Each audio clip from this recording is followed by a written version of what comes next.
right, it's 12:01, y'all, so I'm going to go ahead and introduce these ladies. We may have a couple of other people that come on while we're introducing it. We actually had about 20, almost close to 30 people signed up, so I anticipate that we're going to get a few more. I think I told y'all that we had 3 people sign up from the UK, and we actually had some people from the UK that signed up before, so hopefully we'll get them on. I think that's really cool that they're seeing our stuff. Okay, y'all, you're in for a real treat. We have 2, maybe 3 people. I think Michelle's going to be late coming on, that are fabulous fitness professionals that are going to be sharing this information with you today. And first, I'm going to introduce Christine Morris. She's the fitness coordinator at Premier Health and Fitness Center. She's a certified personal trainer with the American College of Sports Medicine, very esteemed institute. And she has a bachelor's degree in exercise science and psychology from Florida State University. And boy, you need psychology to try to get people to change their behavior, don't you? She has a master's degree in exercise physiology from Utah State University. She represents Premier Community Events and is exercise consultant for the Tallahassee Memorial Center Metabolic Health Center, where she helps patients exercise to lose and teaches them to exercise to lose weight successfully and keep it off. And Heather Fusilier is an author, speaker, and national certified health and coaching employee well-being consultant. She earned her nickname Healthy Heather from her enthusiasm, which she's got a lot of, to help everyone live healthy, balanced lives. She works with individuals to help them reach their health goals and with organizations large and small to design and implement workplace wellness programs for their teams. Through her podcast and radio program, Heather Solves Everything, she seeks opportunities to help everyone live their favorite life. Her book, a collection of 52 stories and lessons from healthy living, will hit the stores in 2020. And I promise you, if you get that book, not only will you be educated, you'll be entertained. Heather can't help but be funny. So without further ado, we're going to move on. And one of the things, let me ask you this, is everybody that on here able to unmute and ask questions so we can be engaged? Is there anyone that can't? If not, use the chat box and we'll monitor the chat box. You can do it either way you want to, but we certainly would love for you to unmute yourselves and ask questions, whenever you want to, and let these ladies know exactly what you would like to. This is going to take more of a question and answer format. So first of all, I'm going to ask if there are any questions right off the bat that any of you have, and we'd really like, if you do, we'll start with that. If not, we encourage you to put them in the chat box as we go along, and they will all be addressed. Heather says, please ask any of your running questions here so we can make sure we answer all of them. But we'll just kind of get everybody warmed up, get these girls warmed up, and I'll ask them a few questions. And again, as soon as your questions come on, we'll stop and answer those. So don't hesitate. All right, ladies, and y'all can decide who's going to answer what. Is it necessary to warm up before running? I'm going to defer this one to Christine because she is our technical knowledge, and then I'm curious to hear what her answer is. Sure. Yeah. I'm going to say I get this question a lot, and I even with clients coming in for weight training, they'll breeze right in, and I always ask if they're warmed up. So warming up is going to be better for injury prevention than stretching. And there's a lot of, I think we'll talk about stretching later, and Heather may have other opinions on this, but in general, you want to make sure that you do an active warm up where you're getting the whole body generally warm before you go out and exercise. And then sometimes you'll do a specific or a more dynamic warm up where you're doing movements specific to what you are about to do. So for running, that may be some high knees or some lunges or some even body weight squats or calf raises or anything to kind of warm up or activate the muscles that you are about to use. And I have actually been learning this the hard way with some minor injuries, that if I foam roll or warm up or do some dynamic movements with my lower body before I go out for a run, I tend to be a lot looser.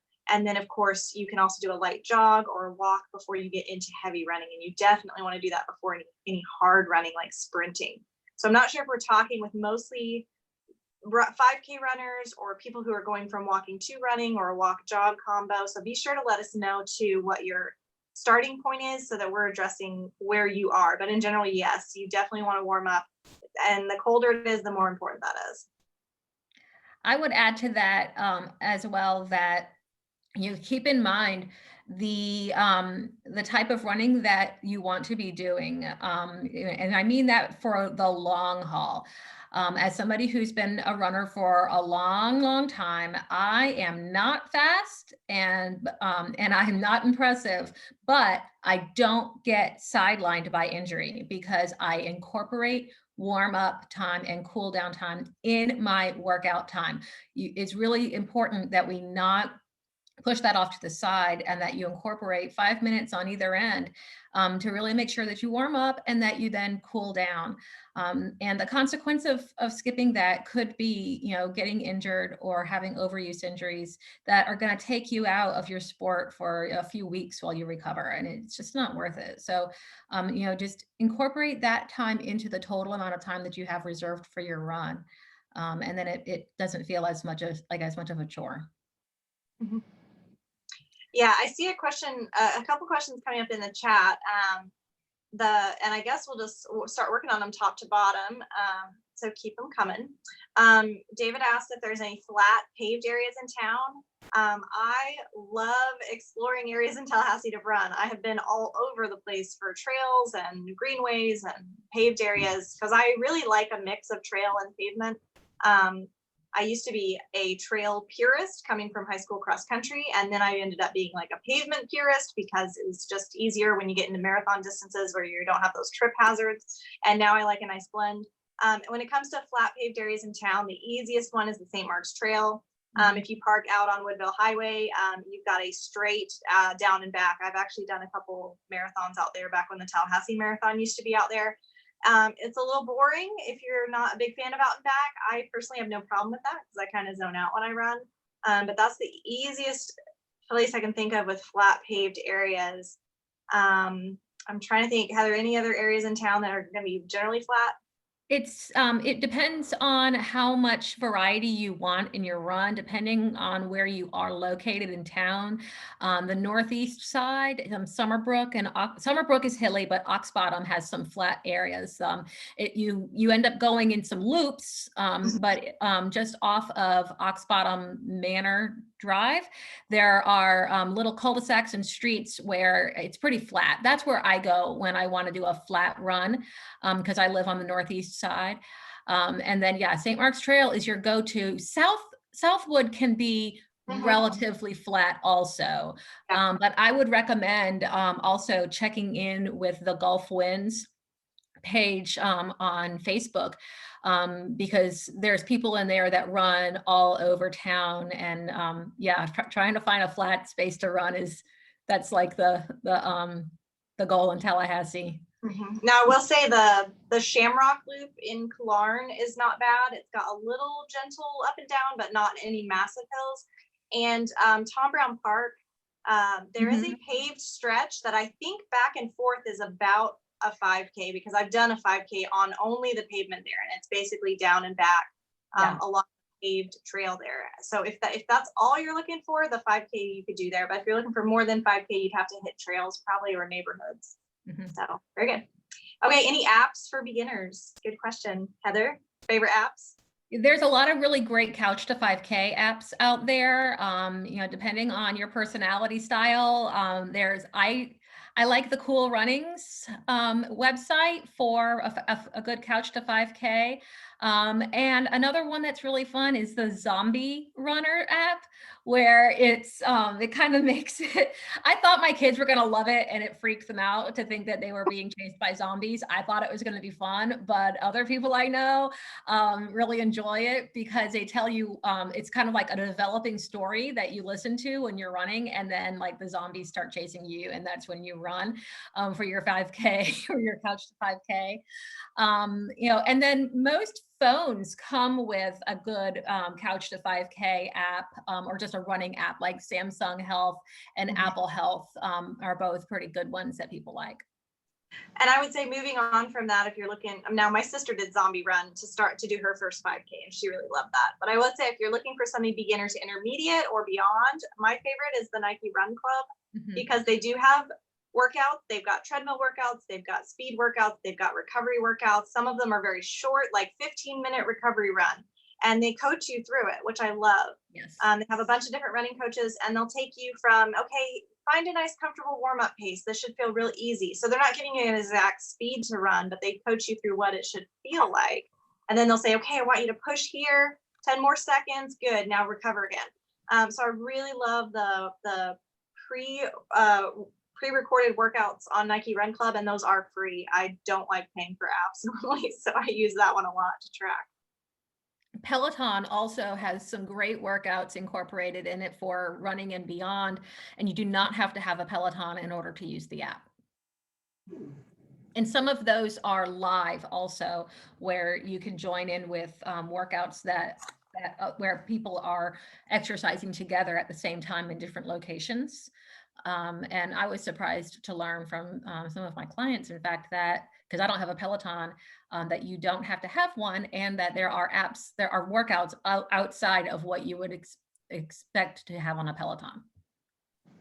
Yeah, if you're interested in getting involved in the community, I've heard good things about Strava too, because you can see other cyclists or runners in the community and courses that they've done and things like that. So depends on how social you want to be, or if you want to be involved while you're running with other people for that virtual experience. But good questions. You guys are doing great. Okay, so a follow-up about our warm-up question was about shin splints. Does warming up help with shin splints, the burning sensation in the lower legs, and how can we mitigate that? And it's easy to give up when you're feeling that kind of pain. So I haven't had shin splints in a long while. I don't know if Heather's had any experience with this, but it's definitely a common runner problem for sure. I think of it as being kind of a standard thing to expect when you're starting, and even when you're starting back after not running for a while. Shin splints are most easily treated with ice and ibuprofen because it's just inflammation from doing something new.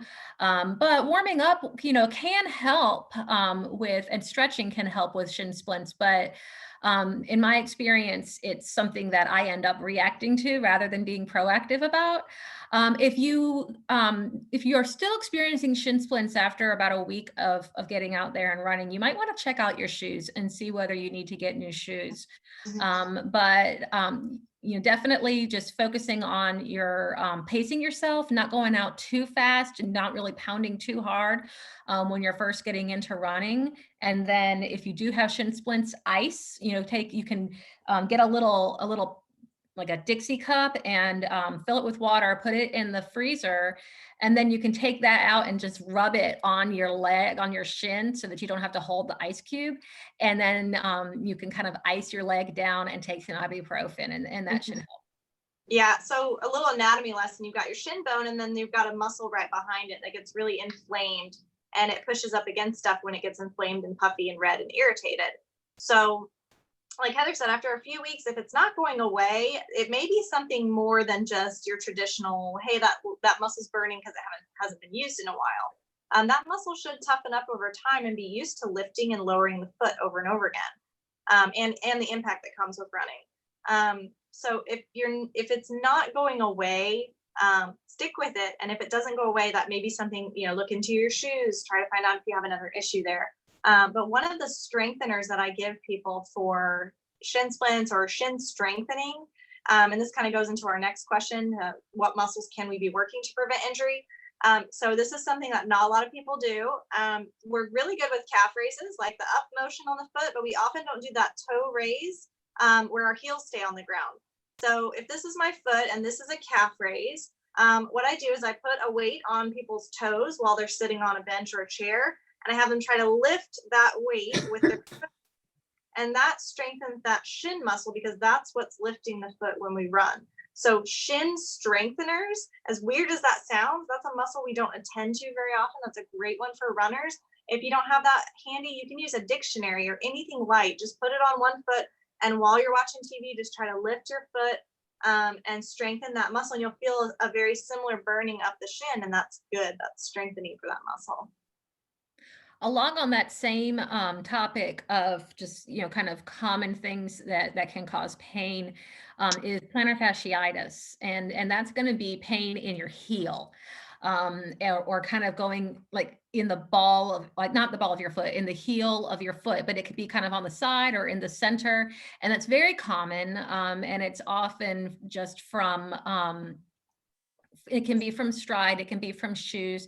Christine, do you have any tips for dealing with plantar fasciitis? Plantar fasciitis is a tricky one because we don't have like a cure for it. Right. So all the little tricks that you would hear from your doctor, your physical therapist, especially rolling your foot over a frozen water bottle, that can help alleviate, making sure you're in supportive shoes. We're going to probably say that 10 times today.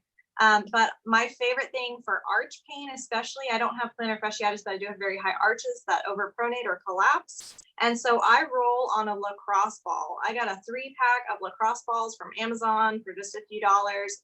And I roll my foot out and hold and maybe twist a little. And just having that nice, that lacrosse ball is the perfect blend of hardness and softness. So it's not as hard as a golf ball, which would be extremely painful, and it's not as soft as a tennis ball, which for me would not be firm enough. So if you do have bottom of the foot pain, either work with a frozen water bottle, do your little towel scrunches with your toes, or invest in a lacrosse ball. That has been a game changer for my feet.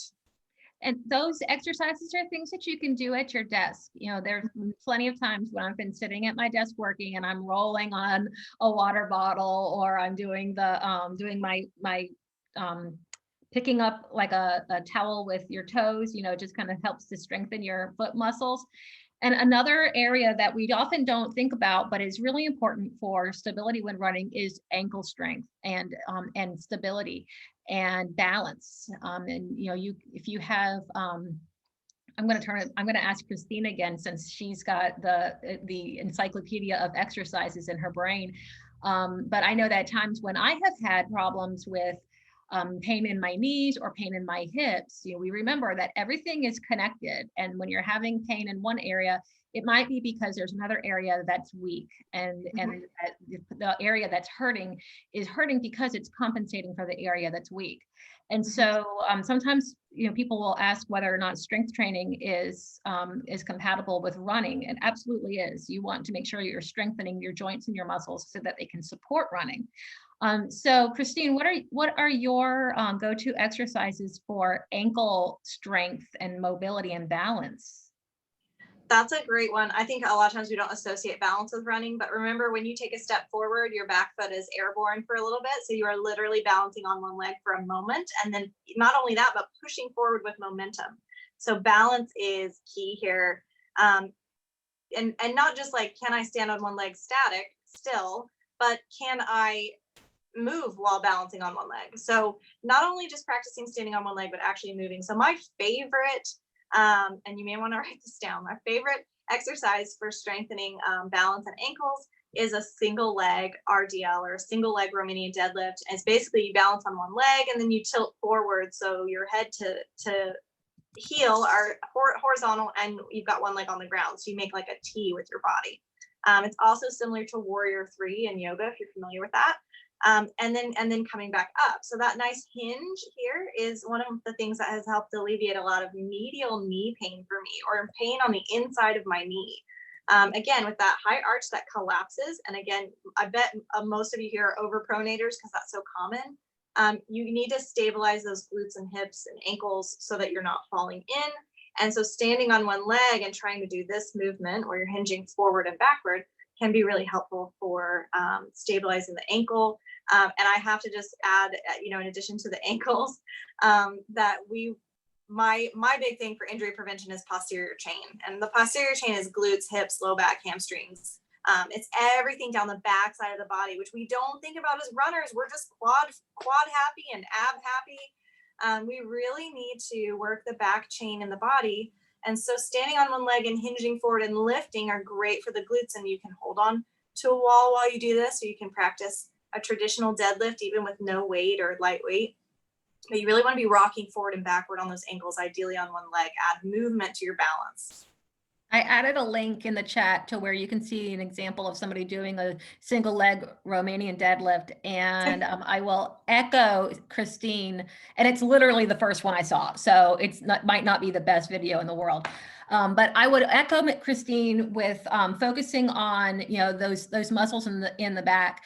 I have had recently been having low back pain from running. And when I started really exploring where I was having weakness, I realized I had really, really tight hamstrings. When I started stretching my hamstrings more, my lower back started to feel better. You know, so always remember it's all connected, and you want to have your entire body available and present and ready to work together for the best workout. And considering that also, you know, we were talking about flat surfaces to run. You know, it's also really important and valuable to make sure that you're including some hills in your training. And the reason is because when you run on a flat surface, you're really pounding your quads, and you want to give them a break and give some work to your glutes and your hamstrings as well. I think that anybody who's run a marathon knows, you know, everybody wants to run a flat, fast marathon. But training in Tallahassee on the hills, and then you can't wait to go to like New Orleans and run on like some place that's like flat as a pancake. And then about, you know, a few miles in, about halfway through, you realize that you are feeling like you're about to hit the wall, because it's so flat that your quads are just dying, and you're not getting any variety in the way that your muscles are working. So hills aren't that bad. Incorporate some hills, you know, for at least a couple of the workouts that you do during the week, and give your muscles some variety. Mm-hmm. I did see that Michelle mentioned she can't do the single leg RDL. That is okay. One modification that I give people is just keeping the back toes on the ground the whole time. So you're kind of folding over your front leg, but your back toe is behind you like a kickstand touching the floor. So you don't have to float or balance immediately. But another easy way to work the glutes and hips is bridges. You know, when you're lying on your back and you press your hips up to the ceiling. And you can also do those single legs. A lot of times what I'll have clients do, or in fact, I was doing these last night, were bridges and single leg bridges. And if you need to make them harder than just one leg at a time, you can prop your foot up higher to really activate through the glutes and hips. So you can do a lot of these lying down.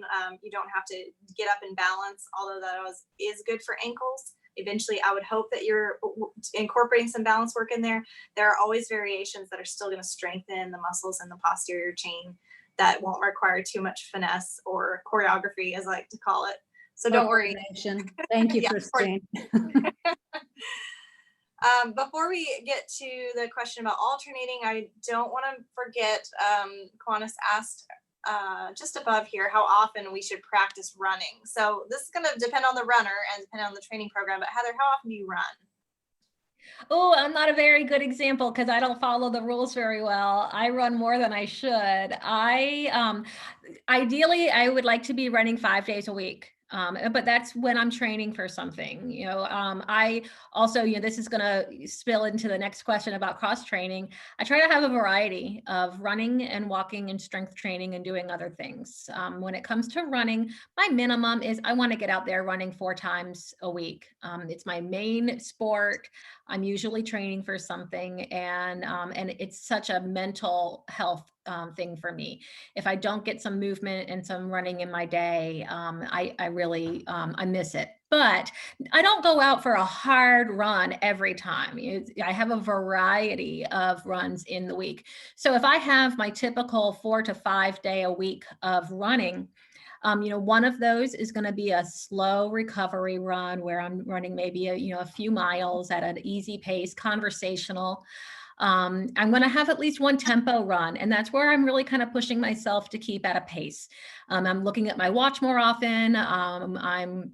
It's not conversational, you know. I'm able to talk a little bit, but I'm not there just to kind of mosey around like I would on a recovery run.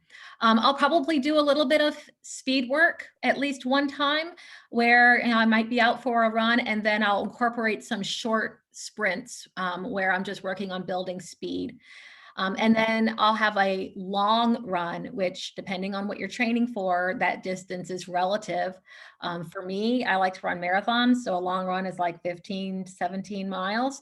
And I will run intervals where I will run for 90 seconds and walk for 30 seconds, or run for 2 minutes and walk for 30 seconds. So there's a variety in there of, what we do when we're running and then how many times. But for me, 4 to 5 times a week, I like to get out there and sweat. And it does depend on what you're training for. You're going to have events where you really need to put the miles in, and then others where you don't need to run that frequently. Just a little quick vocabulary lesson on some of these types of runs.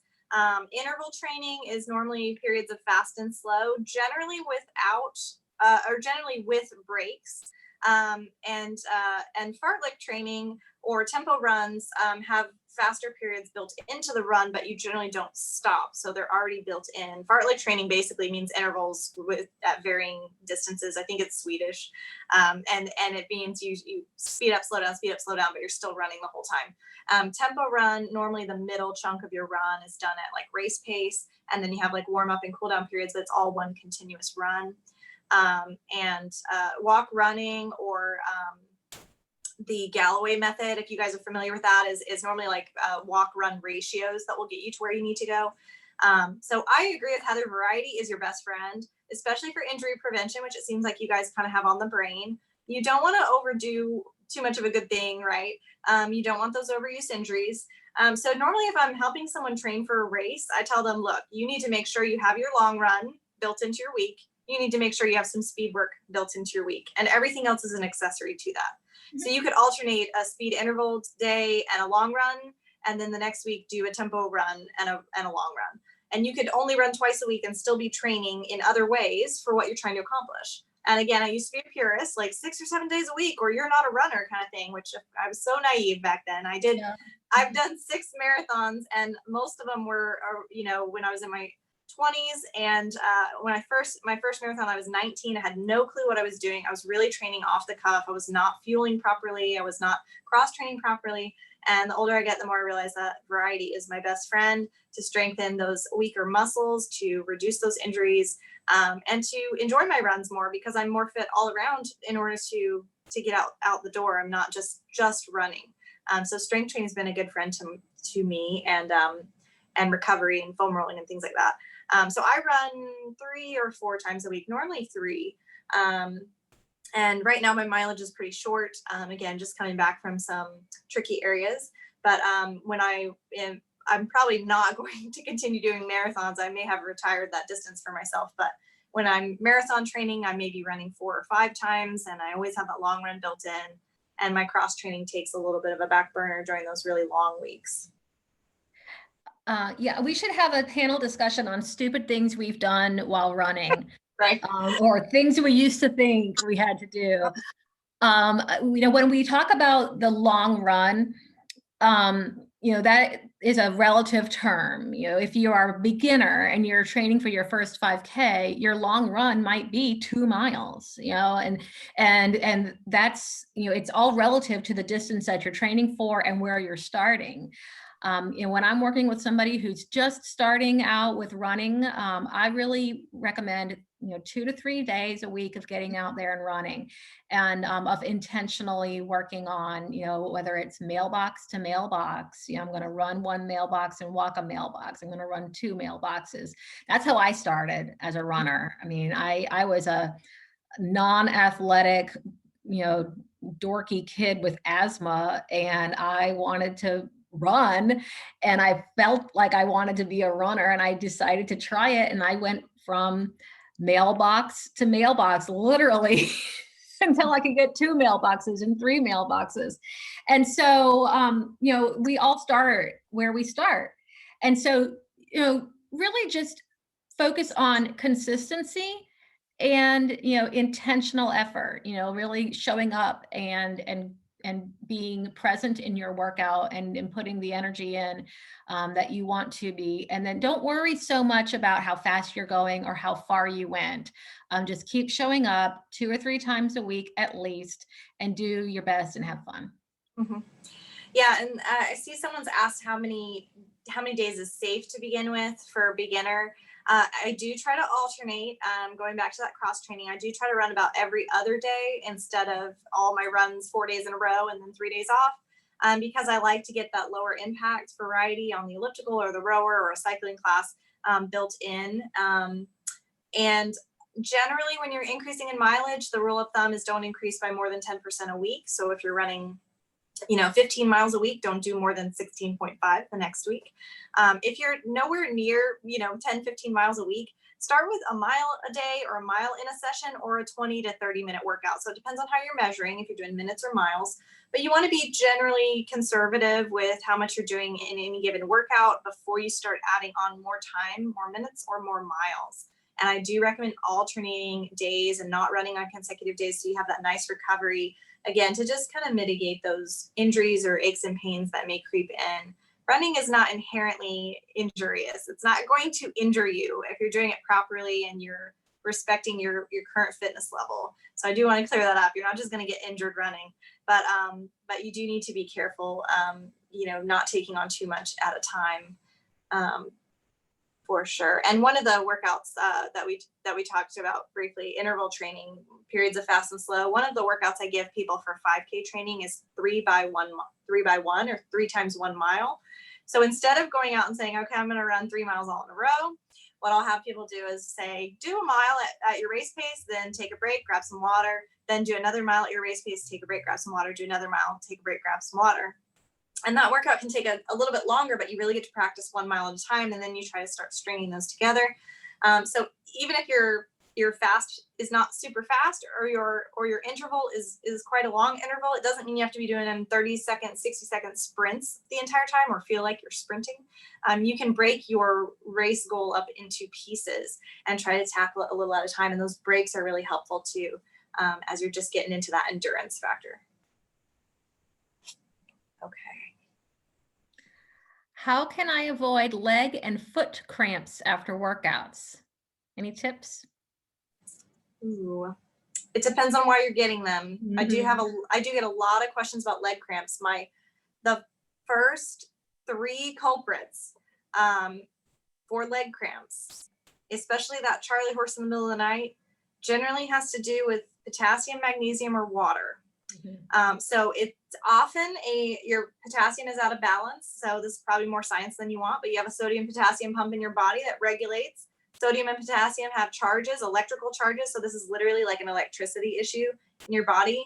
So if you get that cramp like a Charlie horse where it's kind of seized and it's not going away, that's literally your body short circuiting because the electricity is off balance. So if you have too much sodium in your diet and not enough potassium, your sodium potassium pump is out of whack, and you can wake up in the middle of the night with this like short circuit. So the first thing I have people do is make sure your potassium levels are up. One of the easiest ways to do that is to drink a little coconut water before bed if you're prone to night cramps.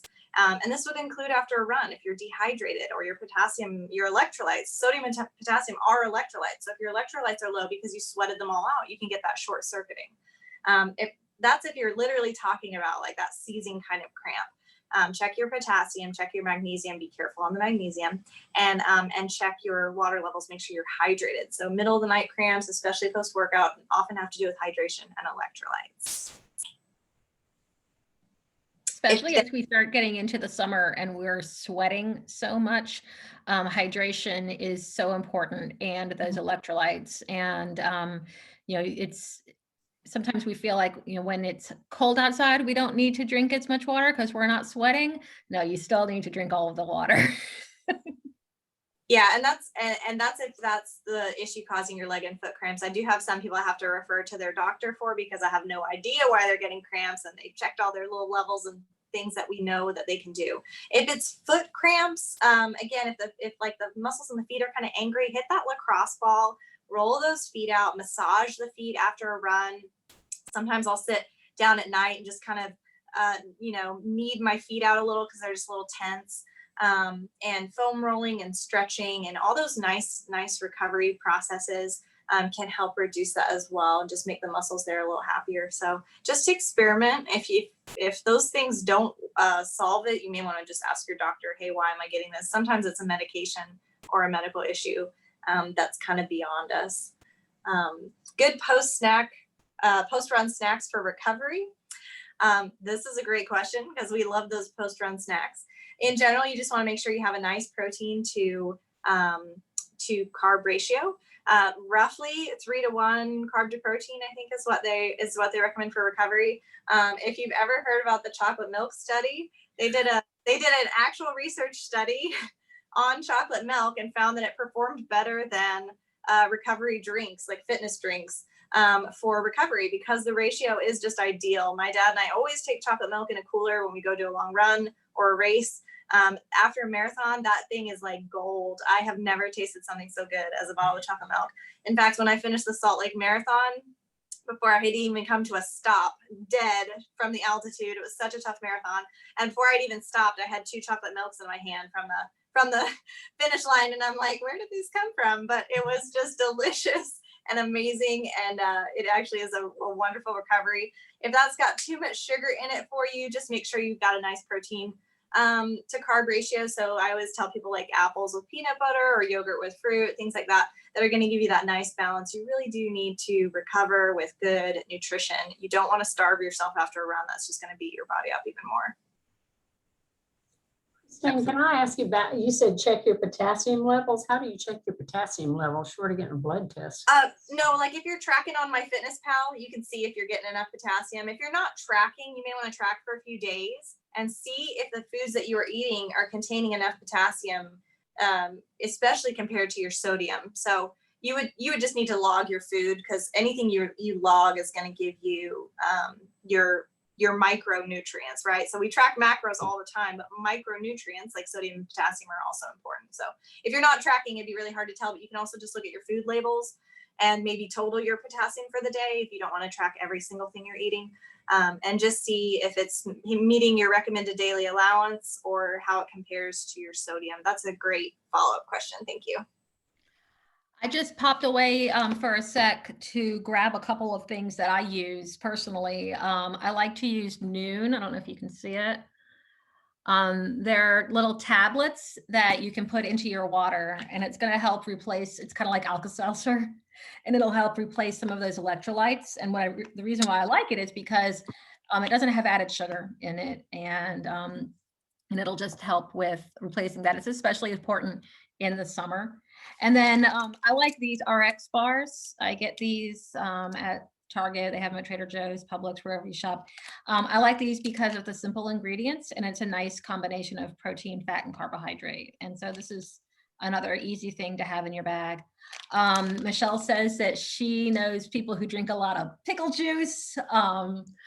Pickle juice has definitely started to be like a trend for recovering from workouts. I personally have had great, I enjoy pickle juice, especially in the summer. But as to its scientific prowess, I'm not really sure. Christine, what do you think? I think it's just the fact that it's salty, that it replaces those salts that you have lost. And again, when the salt's out of whack, if you've lost too much salt, especially a really salty sweat, if you taste for, or, your sweat's really salty, if you feel grainy after a run, that means you've lost a lot of salt. I honestly love it, but again, I don't think it's really scientifically backed. It's just salt water. I mean, it's just salty and water. So you're getting 2 out of the 3 things you need for the sodium potassium pump. You're getting the water and you're getting the sodium. And so, yes, it might make you swell up because it's basically just salt water. But it tastes so good if you had a really sweaty workout. And it's just one of those like guilty pleasure things. I don't know that it would be my go-to because it's so high in sodium. But power to you if you're one of those fellow pickle juice drinkers out there. I love it. We did have a question up here about tips on running form. So I guess I'll just touch on that briefly and then see if Heather has anything to add. Running form, if you can get your gait checked, your running form checked through gait analysis, that's typically the way to go. I don't know if Fleet Feet is still doing that, but they used to do a gait analysis for you if you were going there for running shoes. Sometimes you can find a place with a treadmill set up and a camera, and they'll film you at like a running shoe store like Fleet Feet. And sometimes they'll just have you kind of jog around. But you want to know how you run before you try to correct anything.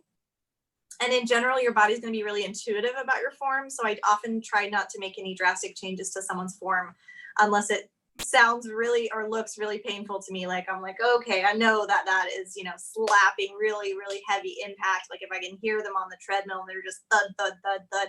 You know, hey, let's try running a little softer. If you're a heel striker, you know, rolling from heel to toe is fine. Arms nice and relaxed at the waist. I generally think about my wrist and my elbow passing my hip bone just to make sure my arms stay down. They don't always have to do that. I get really bad crossover as I get tired. So I try to, you know, straighten up and run forward. One of the best pieces of advice I got when I was really competitively racing was don't waste energy. So if you're side to side, that's a waste of energy. You're not gonna get to the finish line any faster by wobbling left, right. So you want to put that movement into forward movement. So upright and slightly tilted forward. It doesn't mean you're slouched and hunched over, but you're hinged forward at the ankle actually, which is why we talked about ankles. And you're pretty much falling forward at a diagonal, at a nice natural diagonal. So you just want to try to stay relaxed in the upper body. Make sure you're doing those pulling, strengthening exercises for the lats so your posture can stay good. Make sure you do plenty of core work so your core can stay strong so you're not collapsing as we get tired, and then just kind of naturally falling in a nice smooth and light gait on your feet. I do not have strong opinions about heel striking versus midfoot versus forefoot striking, about where you're landing on your foot. Again, I think our body's pretty intuitive, and I tried to change my gait a while back because heel striking was just horrible a few years ago, and I'm a heel striker. I land on my heel, and I realized that changing my gait was causing more problems than just embracing it and trying to make the best form possible out of what I was already doing. Absolutely. Yeah. I echo having your gait analyzed if you can. You know, Fleet Feet, I think, is still doing it. But if they're not, then if you go to the GolfWins page, occasionally people will post that there's going to be a form clinic that you can go to and have your gait assessed in person. And it's just a matter of running up and down the parking lot and, you know, and having somebody, you know, just kind of watch you run and then make adjustments as needed. But I agree with Christine, you know, you'll see a wide variety of running styles at any given race. And some of them look like there's no way I could do that. And others, you know, there's like the kind of thing where you think you know how you look when you're running, and then you see yourself when you're running and you realize that's not the same thing. But the truth is that, you know, the goal is to be able to run consistently. And so doing something that does feel natural and then is also efficient. A little trick for how to hold your hands. Some people say, I don't know what to do with my hands when I run. One, I've noticed in running pictures that I do thumbs up when I run. I always have thumbs up. Somebody else told me that their coach told them to pretend like you're holding a potato chip in your fingers, and you want to just hold the potato chips in front of you, and you're kind of like trying to sneak past somebody without them seeing them. And so that'll help with, you know, keeping your hands and your wrists kind of down around your hips. Whenever your form starts to bother you and you start feeling like you're having a lot of fatigue in your run, a lot of times it's because we've started slouching over.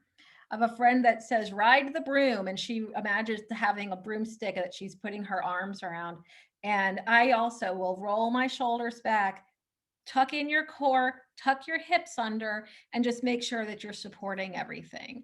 A lot of times, you know, just kind of checking and making sure everything is aligned will go a long way to feeling better when you're running. Mm-hmm. And if you ever feel like you're getting too stiff, especially when you start doing those longer distances, do yourself a favor and on any downhill, remind yourself to shake it out. Just shake your arms out, roll your shoulders out. Maybe on really long runs, I have to turn my head because I get really stiff in my neck running for hours, you know, 2, 3, 4 hour races. So I always have to like shrug it out and just try to loosen up a little, shake those arms out, let the blood flow back to the fingertips. And maybe even try changing your gait for a few strides, you know, run on your toes for a few strides, take longer strides, take shorter strides, try to roll on the outer blade of the foot, the outer edge of the foot, just for a little bit, just to shake things up, because your body will get really stiff from holding a position for those longer runs. And this may not be a very long distance, but it may be if it takes you a long time. If you're doing a 5K and it takes you an hour, be sure to shake things out. If you're doing a 10K and it takes you an hour, hour and a half, be sure to kind of roll everything out periodically throughout your run. I just use downhill as a reminder. I cannot run a downhill without thinking, oh, I got to drop my arm and shake it out. And that is just an old habit that that I've still kept up with. Higher temperatures. Hmm. I don't know if y'all have been out the past couple of days. It's getting muggy outside. And so we are definitely getting close to summer temperature, summer running. The question is, do we have any suggestions for running in the summer months? My biggest piece of advice is to lower your expectations. The humidity makes it so much tougher, even for the best runners in the world. So you definitely, there are charts that you can look up that will kind of give you an idea of what you can expect based on the humidity in the air for what that effort feels like. And so lowering your expectations for speed, especially in the summer, is, I call it the summer slowdown. You just take it slow and keep going.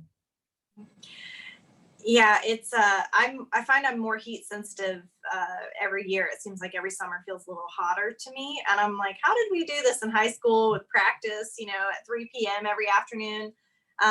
You're not going to PR in the summer. So all my PRs are from November to March. I don't think I have any PRs from March to November.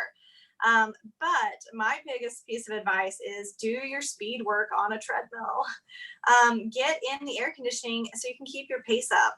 I can do a pretty quick 5K. Like I'll race a 5K on the treadmills in the summer once a week or once every week or two.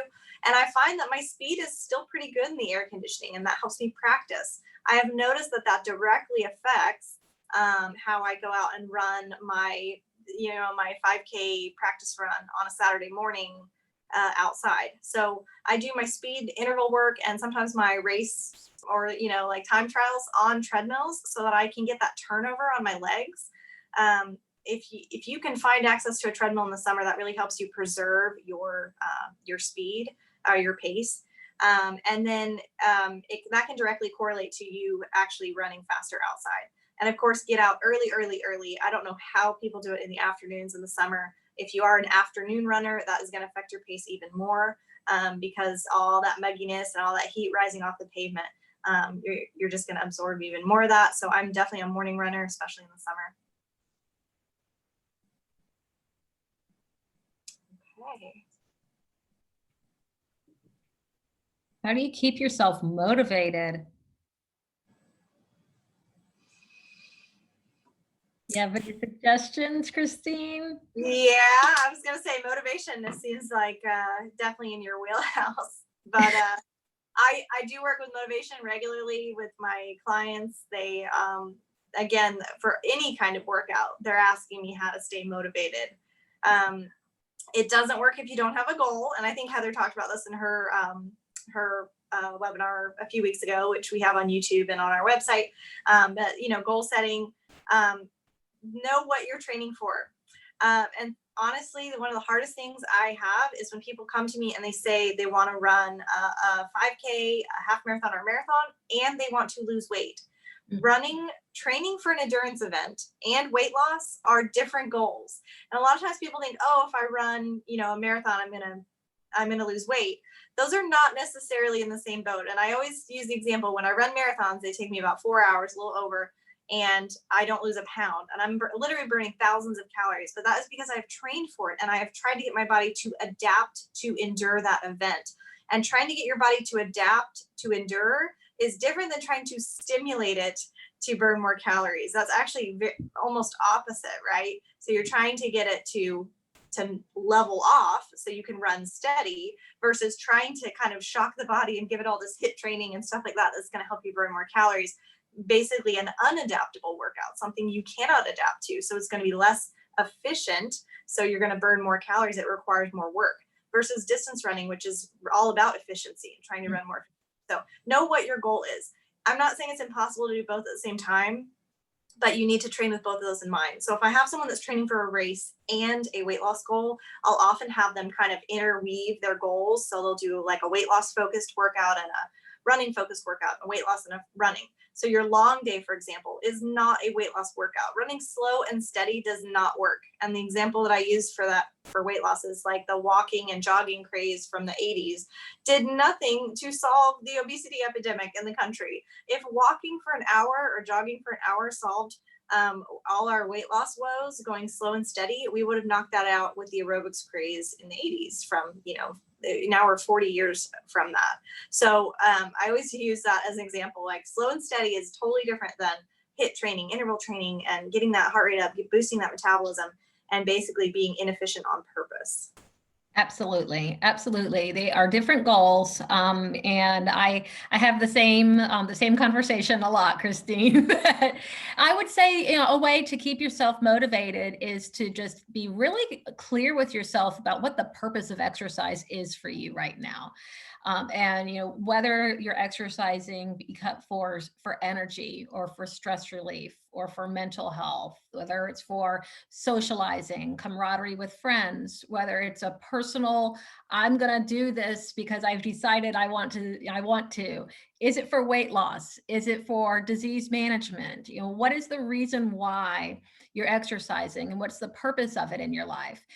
Because the way that when you can layer activities in and connect them to what's important and valuable to you in your life right now, they become more meaningful and more enticing to do. So as looking for opportunities to connect your exercise with other areas of your life that are important to you.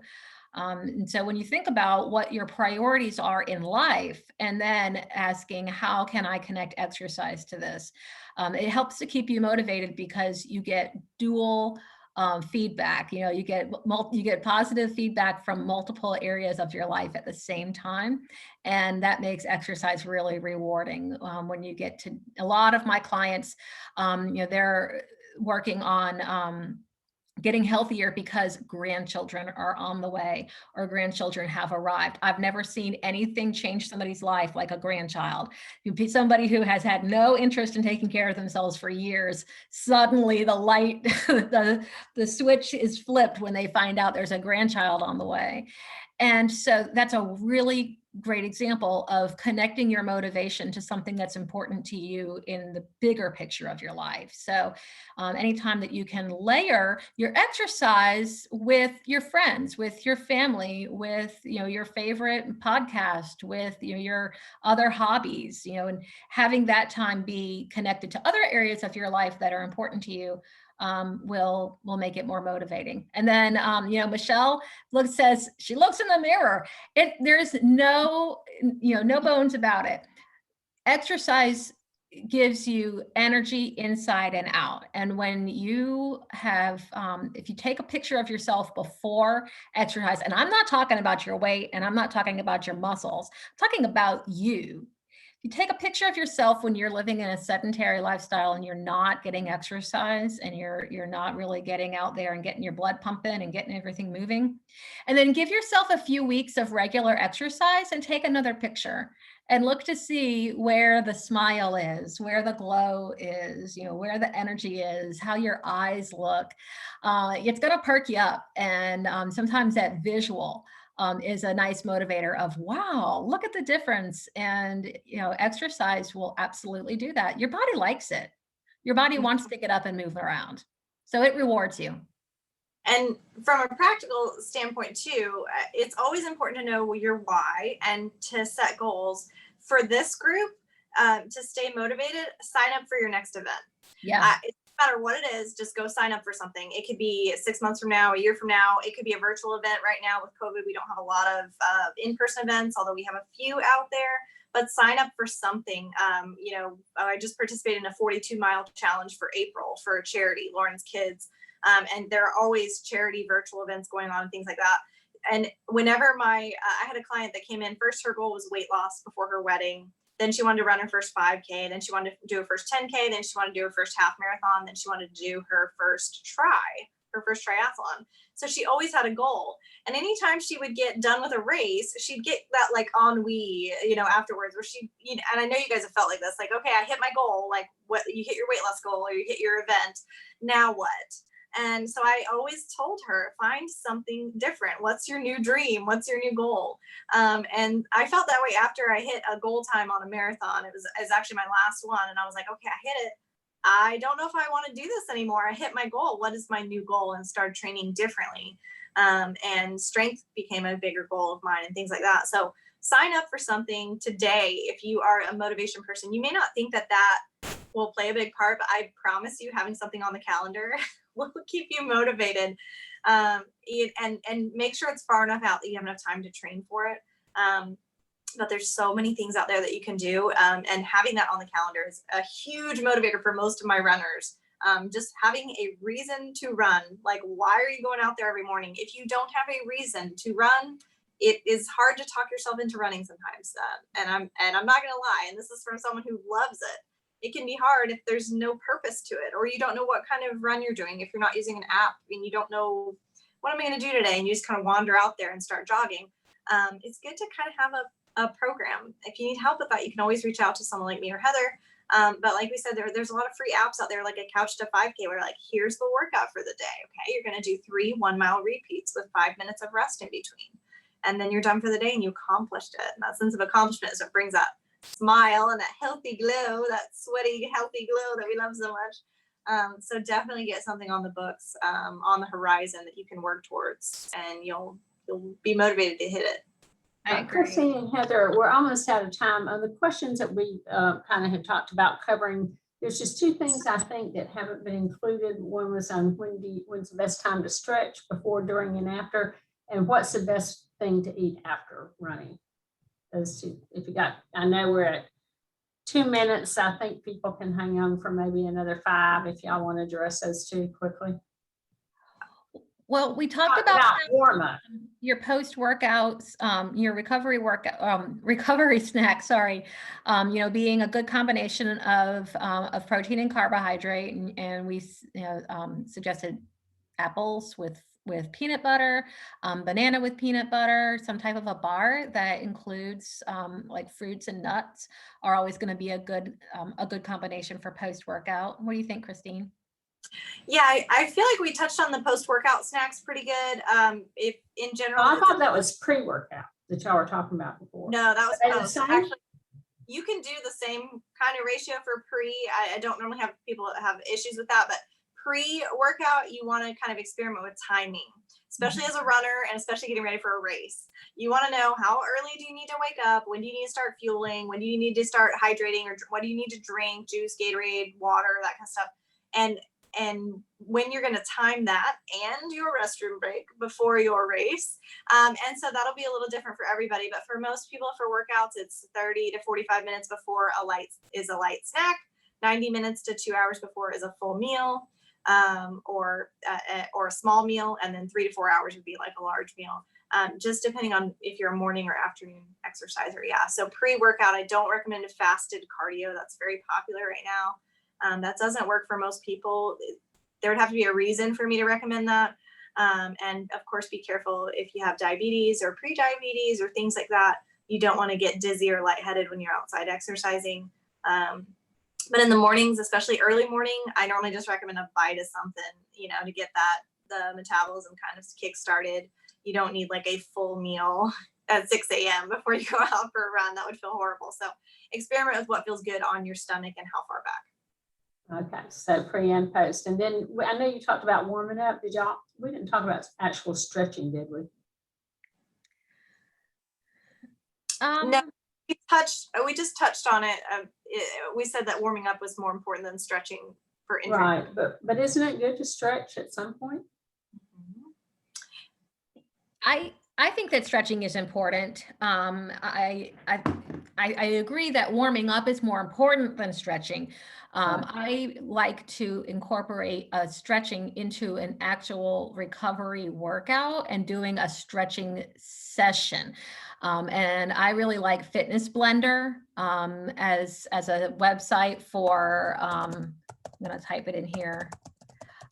great free workouts, and they've got some really nice stretching sequences that, could be, 10, 15 minutes, maybe 5 minutes, just to really spend some time in some guided stretching. I like to stretch. I like to warm up, and then if I know that I have a trouble area, then I'll stretch that area. Like I'll stretch my calves, I'll stretch my hamstrings after I've warmed up. And then after I run, I'll kind of do the same thing. But I try to set at least, one time a week that I really just set time for stretching. And I put intentional time into stretching. And that can be like when you're watching TV, or like if you're just like listening to a conference call that you don't have to be on screen for, or you don't have to participate in verbally. Then you can also be doing your stretches. Mhm. Yeah, I agree. I try to work it into workouts themselves, like yoga. I fell in love with yoga about 8 years ago, and I've incorporated it, in between runs and after runs. My favorite on YouTube is Yoga with Adrienne, and she has some great ones specifically for runners and post run. And so I'll just write her channel name in the box as well. But I do recommend stretching or doing some kind of recovery immediately after a run, whether it be foam rolling or static stretching or dynamic stretching or a combination of those three. So I don't recommend just stopping your run and moving on with your day.